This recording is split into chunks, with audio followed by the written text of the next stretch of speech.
We all possess a lingering social desire to know exactly what the person sitting across from us is actually thinking. When the stakes are high, we look for hidden panic or concealed intent behind their eyes. This desire fuels a classic parlor trick. You ask someone to think of a number between 2 and 10. You tell them to multiply it by 9, add the 2 digits of the answer together, and subtract 5. You ask them to map that final number to a letter of the alphabet. Think of a country starting with that letter, and then an animal starting with the next letter in the alphabet. This flowchart maps the rigid mathematical constraints of that sequence. No matter what number between 2 and 10 you start with, multiplying by 9 yields a 2-digit number whose sum is always 9. Subtracting 5 from 9 forces the result to exactly 4. The 4th letter of the alphabet is D. When pressured to name a country starting with D on the spot, almost every English speaker will immediately bypass obscure nations and select Denmark. The next letter is E. When asked for an animal starting with E, the brain relies on a reflexive cognitive heuristic. It reaches for the most rapidly available childhood memory, which is almost universally the elephant. Guessing Denmark and elephant is not telepathy. It is a technique called cognitive forcing.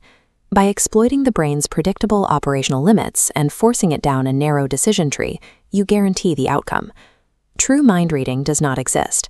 However, observing what behavioral analysts call behavioral leakage is entirely real and far more useful. Human communication operates on a dual-channel hypothesis. We have the conscious verbal channel, where we carefully curate the words we say. Then we have the subconscious nonverbal channel, which operates automatically. Decoding intent is simply the practice of observing the physiological data that a person's autonomic nervous system fails to suppress when they are under pressure. Fabricating a lie requires an intense amount of metabolic energy and working memory. Psychologists refer to this immense processing requirement as cognitive load. To manage this overwhelming processing load, the brain relies on involuntary ocular displacement. It moves the eyes to sever visual distractions while retrieving or assembling data. This neurological wireframe illustrates how ocular shifts correlate with brain activity. Looking up and left accesses episodic memory to recall truth. Conversely, looking up and right engages creative synthesis centers, indicating the brain is constructing new information or fabricating a lie. We can actively induce cognitive stress by manipulating the flow of conversation. The most effective tool for this is total sudden silence. Deceivers rely heavily on a predictable conversational rhythm. They need back-and-forth dialogue to pace their cognitive load and gauge if you buy their story. If you ask a direct question and remain completely silent, a truth-teller's cognitive load remains stable. They know what happened, stated the facts, and comfortably maintain their baseline behavior in the quiet. A deceiver simply cannot handle the silence. Without the conversational rhythm to anchor them, their working memory overloads. They will begin stuttering, overcompensating, and filling the void with unnecessary details to validate their fabrication. Deception is a fragile, high-bandwidth task. Intentionally removing the conversational safety net forces the brain into an observable state of neurological panic. When pressure mounts, control shifts from the cortex, which handles logical thought, down to the limbic system, which manages primal physical defense protocols. This thermal simulation highlights intense autonomic pacification. Notice the heat signature concentrated entirely on tightly compressed, inward-rolled lips. Pulling lips out of sight is the brain's literal attempt to seal the verbal communication channel. The limbic system is forcefully suppressing the release of sensitive information. This defensive mechanism extends to the kinetic posture of the arms, mapping physical positioning directly to a subject's state of cognitive openness. Tightly crossed arms function as an evolutionary biomechanic, a subconscious barricade deployed by the limbic system to protect vital organs from a perceived threat. Speaking with open palms does the exact opposite. Exposing the inner wrists physiologically signals vulnerability, honesty, and a total lack of concealed intent.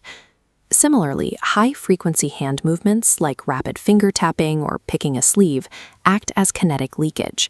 The body must physically vent the excess energy caused by elevated autonomic arousal. The moment the brain registers a conversational threat, The limbic system unilaterally initiates physical barricades and self-soothing behaviors before the conscious mind realizes it. A lie requires a flawless performance, but the human body is split between conscious performance muscles and involuntary emotional muscles. Look at this photograph. The subject performs a manufactured smile.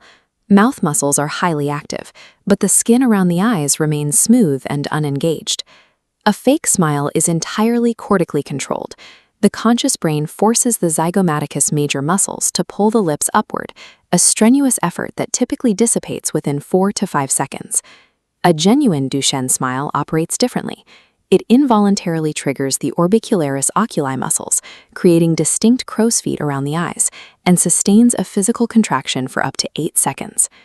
This diagram illustrates a disconnect in subconscious motor planning. Notice how the shoulders and face project straightforward attention, while the feet are pointed 90 degrees away, directly toward an exit. The conscious mind forces the torso to project false interest to appease the conversational partner.